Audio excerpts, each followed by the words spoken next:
Morning student. आज हम determinant पढ़ने आए कि पहले हम ये जानेंगे डिटर्मिनेंट होता क्या है।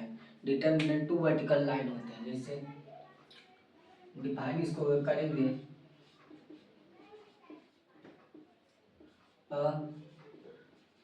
Two vertical line, two vertical line perpendicular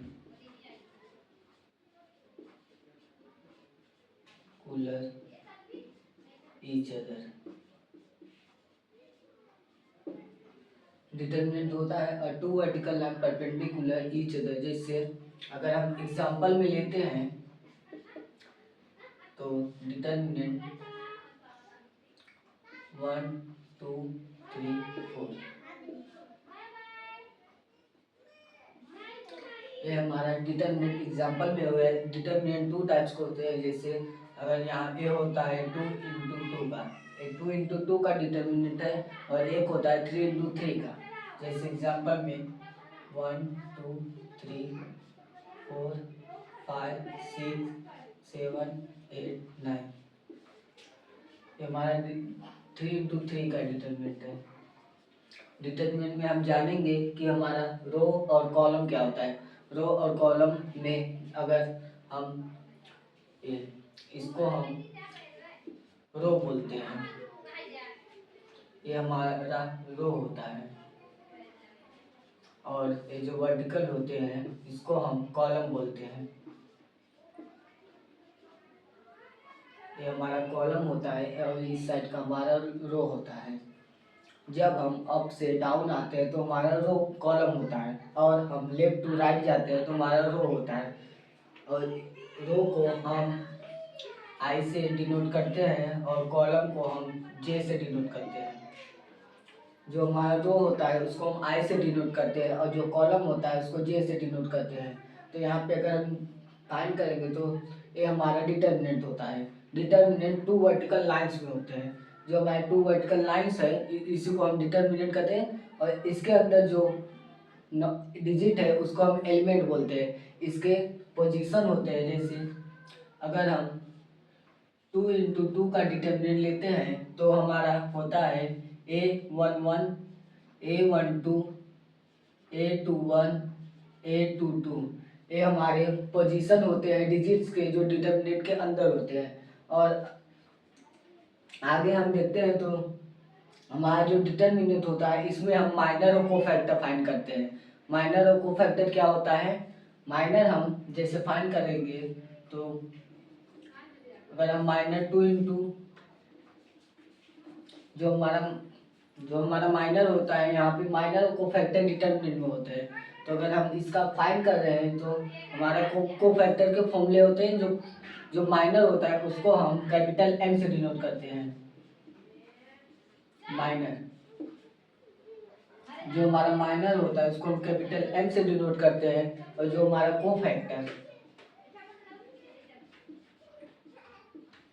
cofactor होता है उसको हम कैपिटल ए से डिनोट करते हैं। और कैपिटल ए ये 12th स्टैंडर्ड में है, और कैपिटल सी ये हमारा 11th स्टैंडर्ड में है। और इसी को हम कभी कभी मॉड ऑफ ए डिटर्मिनेंट होता है, पर इसको ये हमारा सीबीएसई में भी यही है। जो माइनर होता है उसको कैपिटल एम से डिनोट करते हैं, और कोफैक्टर को हम कैपिटल ए से, जो 12th और सीबीएसई में दिया है, और इसी को 11 में कैपिटल सी से डिनोट किया है। तो हमारा कोफैक्टर और माइनर हमने जान लिया। तो हमारे कोफैक्टर निकालने के लिए फॉर्मूले होते हैं। हमारा कोफैक्टर निकालने के लिए फॉर्मूले हैं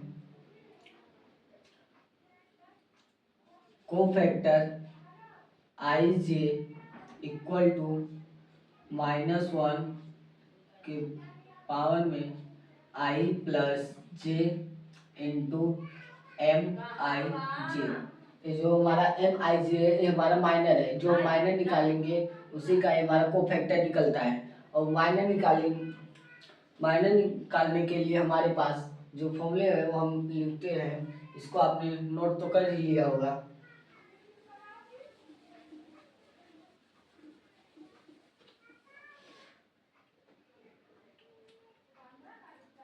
अगर जैसे हम कोई एग्जांपल लेते हैं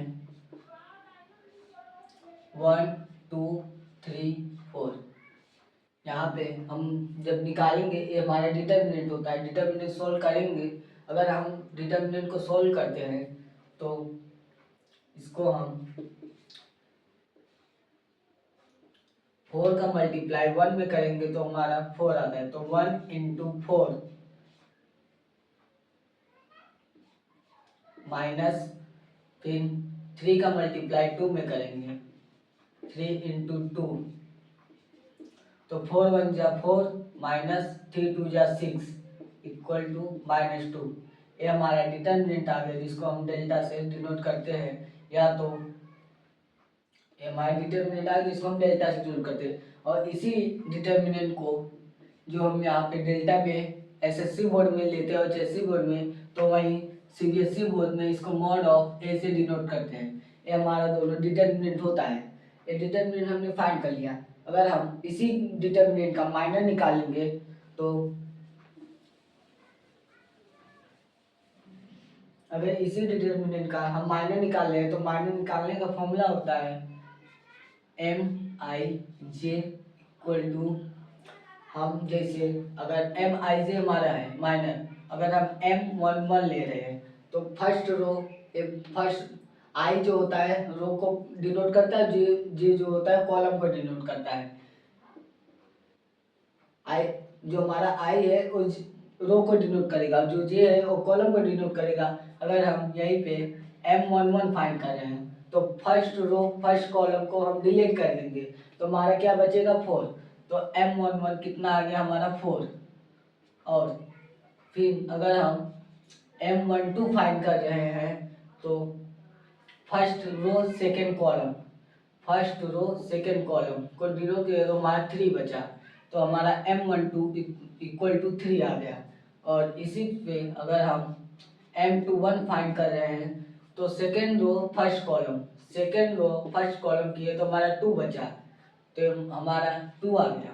और फिर M22 फाइंड कर रहे हैं तो सेकेंड रो सेकेंड कॉलम को डिलीट किया तो हमारा 1 बचा, तो हमारा आ गया 1। ये हमारे माइनर फाइंड हो गए। अगर इसी माइनर को हम को फैक्टर में लेकर जाते हैं तो हमारा को फैक्टर का फॉर्मूला होता है AIJ इक्वल टू -1 के power I plus J into MIJ। ये हमारा MIJ है। और अगर हम ये माइनर फाइंड किए, माइनर फाइंड करने के बाद अगर हम को फैक्टर फाइंड कर रहे हैं तो को फैक्टर फाइंड करने के लिए A11 इक्वल टू माइनस, तो यहाँ वन आई और जे जो हमने लिया वही यहाँ पर भी लिखेंगे इंटू M11, तो हमारा हो जाएगा 2 इंटू, और हमने M11 फाइंड किया कितना आया 4। और आपको ये मालूम होगा कि किसी भी नंबर के अगर कोई जैसे पॉजिटिव नंबर है अगर इसके पावर में 2 होता है तो हमेशा हमें इवन प्राप्त मिलता है। अगर -1 के पावर में इवन नंबर है तो हमें हमेशा इवन आएगा, हमेशा पॉजिटिव नंबर आते हैं। और अगर -1 के पावर में ऑड नंबर रहता है तो हमें हमेशा नेगेटिव नंबर मिलता है। तो यहाँ पे हमारा -1 के पावर में, -1 के पावर में 2 है, 2 हमारा क्या है इवन नंबर, तो हमेशा पॉजिटिव 1 आएगा। तो यहाँ पे 1 इंटू 4 इक्वल टू 4। ये हमारा माइनर को फैक्टर हो गया। माइनर को फैक्टर जिस प्रकार मैंने ए फाइंड किया है उस प्रकार आप लोग इसका भी फाइंड कर सकते हो, इसका भी फाइंड कर सकते हो और इसका भी। तो इसको फाइंड करने के लिए आप कमेंट में बताएं। आगे हम चलते हैं। ये हमने 2 इंटू 2 का डिटर्मिनेंट देखा, इसी प्रकार हम इसको 3 इंटू 3 का भी देखते हैं डिटर्मिनेंट।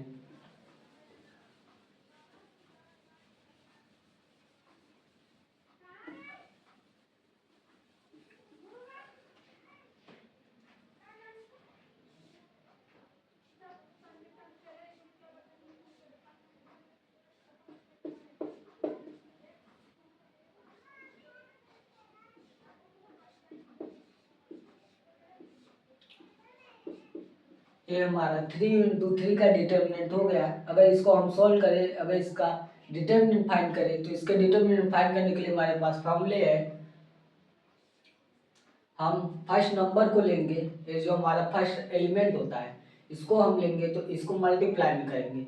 उसके बाद इसको हम जब इसको और इसको इस वाले फर्स्ट रो को और फर्स्ट कॉलम को हम डिलीट करेंगे तो हमारा क्या बचेगा 5 6 8 9। फिर माइनस, हम हमेशा सॉल्व करते वक्त अपना रिमेम्बर करेंगे कि हमेशा प्लस के बाद माइनस होता है, क्योंकि डिटर्मिनेंट का फॉर्मूला होता है प्लस माइनस प्लस माइनस। ये हमारे डिटर्मिनेंट का 4 × 4 का है। और अगर हम 3 × 3 का ले रहे हैं तो प्लस माइनस प्लस, ये हमारा 3 × 3 का है। और प्लस माइनस ये हमारा 2 × 2 का है। और प्लस माइनस ये हमारा 4 × 4 का है। ये हमारे डिटर्मिनेंट के फॉर्मूले होते हैं निकालने के लिए। तो और हम जब यहाँ पे निकालेंगे तो ये हमारा 3 × 3 का है। तो यहाँ पे प्लस माइनस प्लस, तो हमने पहले प्लस लिया, प्लस के बाद माइनस, फिर सेकेंड रो लेंगे। सेकेंड रो लिए तो हमारे क्या है 2। फिर इस सेकेंड रो को फर्स्ट कॉलम को फर्स्ट रो को और सेकेंड कॉलम को जब हम डिलीट करेंगे तो हमारा आएगा 4 6 7 9। फिर प्लस, क्योंकि हम यहाँ पे प्लस माइनस प्लस, और यहाँ पे हम लेंगे 3 लिए तो हमारा आएगा 3 को इस वाले को इसको कैंसल आउट कर देंगे तो 4 5 7 8, 4 5 7 8 ये हमारा बचेगा। फिर इसका हम करेंगे 1 का, तो इसका मल्टीप्लाई इसके साथ और इसका मल्टीप्लाई इसके साथ, तो 9 5 जा 45 माइनस 8 6 जा 48 -2। फिर इसका मल्टीप्लाई इसके साथ, इसका मल्टीप्लाई इसके साथ, तो 9 4 जा 36, 9 4 जा 36 माइनस 7 6 जा 42 प्लस 3। फिर 8 4 जा 32 माइनस 7 5 जा 35। ये हमारा आ गया। फिर हम यहाँ पे करेंगे तो 45 में से 48 गया तो -3 बचेगा। जिस नंबर का जो नंबर है, जैसे आप 45 48, तो 45 का नंबर पॉजिटिव है बट 48 का नंबर नेगेटिव है। जिस नंबर का साइन कन्वेंशन ज़्यादा रहेगा वही साइन आता है। तो यहाँ पे 48 का ज़्यादा है तो यहाँ पे आएगा -3 -2, और यहाँ पे आएगा 36 में से 42 जाएगा तो -6 प्लस 3, यहाँ पे आएगा -3। अब हम प्लस और माइनस का मल्टीप्लाई करेंगे तो 3 1 जा -3, फिर माइनस माइनस प्लस 3 2 जा 6, फिर प्लस माइनस माइनस 3 3 जा 9। फिर जो नेगेटिव नंबर है, हम नेगेटिव नंबर को एक साथ ले लेते हैं तो हमारा आ जाएगा 9 और 3 12, 6 - 12 इक्वल टू -6। ये हमारा 3 × 3 का डिटर्मिनेंट आ गया। अगर हम इसी का माइनर फाइंड कर रहे हैं तो मैं एक फाइंड कर रहा हूँ, आपको जो बाकी सबका है उसको फाइंड करके कमेंट कीजिए। तो जैसे मैंने M11 का फाइंड किया माइनर, तो यहाँ पे आएगा तो हम फर्स्ट रो और फर्स्ट कॉलम को डिलीट कर देंगे, बाकी जो नंबर बचेगा उसको हम लेंगे। तो फर्स्ट रो फर्स्ट कॉलम को डिलीट कर दिए तो हमारा आएगा 5 6 8 9। आपने देखा होगा जो हमने डिटर्मिनेंट में लिया, यहाँ हमने मल्टीप्लाई किया, बट माइनर निकालते समय हम मल्टीप्लाई वाला नंबर जो डिलीट करते हैं उसको नहीं लेने का रहता है। यही डिटर्मिनेंट और माइनर में डिफरेंस होता है। तो अगर हम इसका माइनर निकाल रहे हैं तो इसका आ जाएगा 9 5 जा 45 माइनस 8 6 जा 48 इक्वल टू आ गया हमारा -3। ये हमारा M11 हमारा माइनर आ गया। अगर इसी हमको फैक्टर फाइंड करें तो को फैक्टर फाइंड करने के लिए कैपिटल ए से डिनोट किए तो A11 इक्वल टू -1 के पावर 1 + 1 इंटू M11, क्योंकि हम A11 है तो माइनस M11 रहेगा, तो इसका निकालेंगे तो -1 के पावर में 2 इंटू आ जाएगा हमारा कितना आया है -3। तो मैंने आपको पहले ही बताया था कि किसी भी कोई भी नंबर जैसे -1 है, अगर नेगेटिव नंबर के पावर में इवन नंबर है, अगर इवन नंबर रहेगा तो हमेशा पॉजिटिव आता है और ऑड नंबर रहता है तो हमेशा नेगेटिव आता है। तो ये आ जाएगा 1 इंटू -3 इक्वल टू -3। ये हमारा 3 इंटू 3 का डिटर्मिनेंट आ गया और ये हमारा माइनर आ गया, हमारा कोफैक्टर आ गया। बाकी जो बचा है आपको माइनर निकालने के लिए, जैसे हमने एग्जांपल में जो ए वाला माइनर इसका निकाला तो हमारे पास 3 इंटू 3 में 9 माइनर आते हैं और हमने एक माइनर निकाला है। बाकी जो माइनर है आपको निकाल के कमेंट करना पड़ेगा ताकि आपको मैं बता सकूं कि आपका जो माइनर निकाला है वो सही है कि रॉन्ग है। तो अगर इसको आप नोट करना चाहें तो इसको नोट कर लीजिए।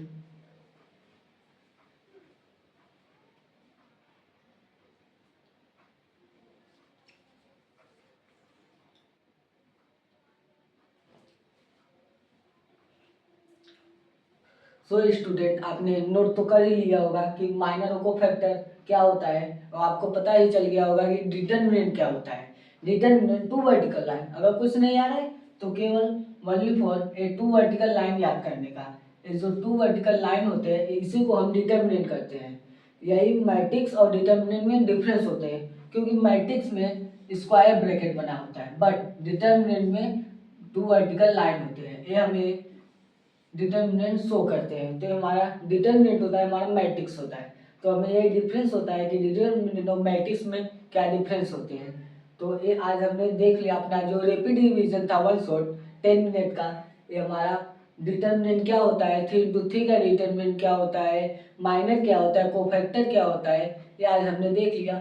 अगर आपको डिटर्मिनेंट जेई और नीट की, अगर आपको डिटर्मिनेंट जेई के बेस पे चाहिए तो आप कमेंट कीजिए, मैं आपको जेई के बेस पे डिटर्मिनेंट 4 इंटू 4 का भी बता दूंगा और किस हिसाब कैसे निकाला जाता है, क्या होता है।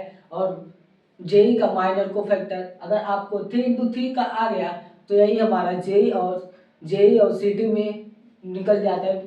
एग्जाम के लिए हमें डिटर्मिनेंट आने के लिए हमें माइनर को फैक्टर ध्यान देना करना पड़ता है, क्योंकि हमेशा जो जेई और सीटी पेपर होते हैं उसमें डिटर्मिनेंट तो आते हैं बट हमें सॉल्व करने भी आता है, बट हम कंफ्यूज हो जाते हैं कि डिटर्मिनेंट सॉल्व कैसे करें। तो आपको माइनर सॉल्व करने के लिए ये फॉर्मूले याद होना चाहिए और डिटर्मिनेंट के लिए आपको ये सब करना पड़ेगा। अगर ये हमने कर लिया तो हमारा जेई और सीटी के बेस पे हमारे क्वेश्चन निकल जाते हैं। डिटर्मिनेंट बहुत ईजी है, इसको अगर हम आगे सॉल्व करें तो हो जाएगा।